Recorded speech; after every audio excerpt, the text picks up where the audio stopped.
মাঘ থেকে শুরু হয়ে আমবাগানের যত্ন চলে আষাঢ়ের শেষ পর্যন্ত। জাতভেদে প্রতিমন ফলের উৎপাদন ও বাজারজাত পর্যন্ত কৃষকের খরচ দাঁড়ায় ১৫০০ থেকে ২,০০০ টাকা পর্যন্ত। কিন্তু প্রকৃতভাবে বাজারে কতটা মূল্য পাচ্ছে কৃষক? শুরু থেকে একেবারে আপনার ৬ ধাপে খরচ হয়। এটা আমাদের নামান আগ পর্যন্ত আপনার একটা আমি ৬ বার স্প্রে করতে ৬ বার স্প্রে করে আমরা পরে বাজারে মার্কেটে বেচতে চলে আসি। এই আমটা তৈরি করতে আমাদের অনেক ব্যয়বহুল। যেমন পাইট আছে, গাড়ি আছে, বিষ আছে, সার আছে, এগুলো দিয়ে তাও আমরা লসে আছি ভাই।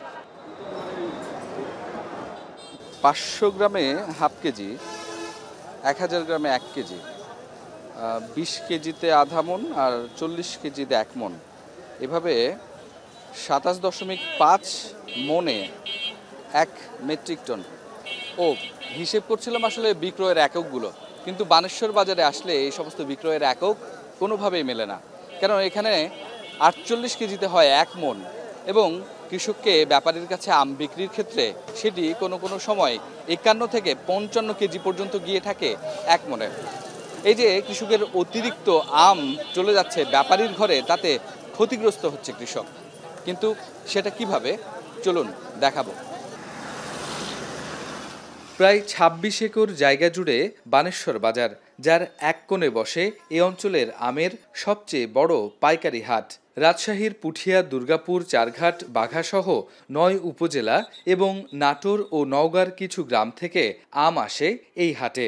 হাটে আসা আমের মানের ভিত্তিতে ঠিকা ও ওজন পদ্ধতিতে চলে দর কষাকষি। কিনে নেয়া আমের গায়ে দর ও ক্যারেট সংখ্যা লিখে নিজ নিজ আড়তে পাঠিয়ে দেন ব্যাপারী। কৃষকের ভ্যানেই হাট থেকে আম পৌঁছায় আড়তে। ১ মণ ৪০ কেজিতে হলেও সেখানে ৪৮ কেজিতে মণ হিসেবে মাপা হয় আম। এখানেই কৃষকের বাড়তি যায় ৮ কেজি, সাথে যোগ হয় আড়তের কর বাবদ প্রতি ২ ক্যারেটে ৩ কেজি। এখানেই শেষ নয়, দাড়িপাল্লার মাপ নেয়ার দরুন আরও ২ কেজি আম অতিরিক্ত নেয় ব্যাপারীরা। তাতে ১ মণ আম বিক্রি করতে কৃষককে অতিরিক্ত ১৫ কেজি আম দিতে হয় বিনামূল্যে। আমের জাতভেদে যার বাজার মূল্য দাঁড়ায় ৭৫০ টাকা থেকে ২,২৫০ টাকা পর্যন্ত, তাতে ক্ষতিগ্রস্ত হয় কৃষক। ৪৮-এর মূল নিচ্ছে একটা ক্যারেট, ধরেন যে আপনার হলো ১.৫ কেজি, ৩ কেজি বাদ দিচ্ছে। তারপর আবার কাঁটা তোলার পরে ধরেন যে কাঁটা শলা নিচ্ছে, হলো ধরেন যে ১ কেজি করে লিয়ে নিচ্ছে কাঁটা শলা। এখানে তো ৫০ কেজিতে মন পড়ে। এখানে ১ মণ আম আমরা যদি ন্যায্য পাকা করে দাম পাই, ৪০ কেজি দাম পাই ৫০ কেজিতে। একটা ক্যারেট হয় ধরেন ১.৫ কেজি, সেখানে ৩ কেজি বাদ দেয়। এরকম বহুত রকমের দুর্নীতি চলছে আড়তে।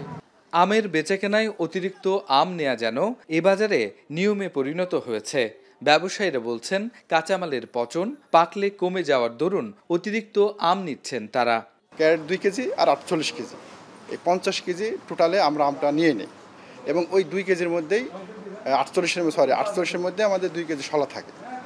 ওটা আমরা যারা আড়তদারে আসি তারা শলা ২ কেজি নিয়ে নিই। আমরা প্রথমে আমটা প্রথমে আছে কাঁচা ওজন করি, ওজন করার পর যে টোটালটা আসে ক্যারেটটা বাদ দিয়ে দিই। বাদ দেওয়ার পরে পাকা করার টাইমে আমরা ৪৮-এ মণ করি। ৪০ কেজিতে ৮ কেজি ঢলন পাই আমরা। দেখা গেল যে একটু ঢলন না ওইটুকু লাভ হয়, যদি ঢলন দিতে না পারে ওর যদি আবার এই দেখা গেল যে ওজন কমে গেল শুকনা সময় দিয়ে, তাহলে ধরেন ওর কত সময় লাভ হয়, কত সময় হয় না। হিসাব বলছে, কৃষকের থেকে পাওয়া অতিরিক্ত আমের মূল্য দিয়েই পরিবহন খরচ মিটে যায় ব্যবসায়ীর।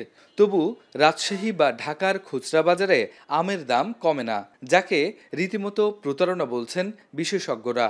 আর অর্থনীতিবিদরা মনে করেন, অন্যান্য ফসলের মতো আমের বেচাকেনাতেও সিন্ডিকেটের বলয়ে পড়েছে চাষি। সরকার যেটা নির্ধারণ করবেন গোটা দেশব্যাপী একই চলবে। একইভাবে চলবে কেন? যেন ওজন বা পরিমাপের সমতা নিশ্চিত হয়।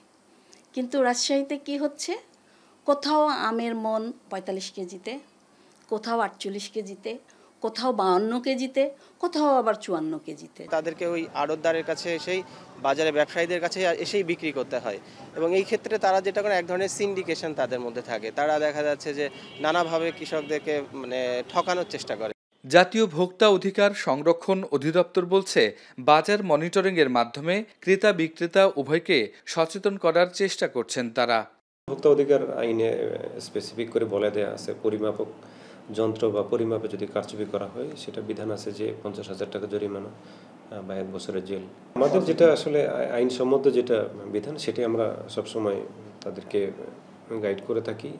চলতি বছর রাজশাহীর 1500 কোটি টাকার আম বাণিজ্য বেড়ে 1550 কোটিতে পৌঁছানোর সম্ভাবনা দেখছে কৃষি সম্প্রসারণ অধিদপ্তর। রাকিবুল হাসান, এখন রাজশাহী।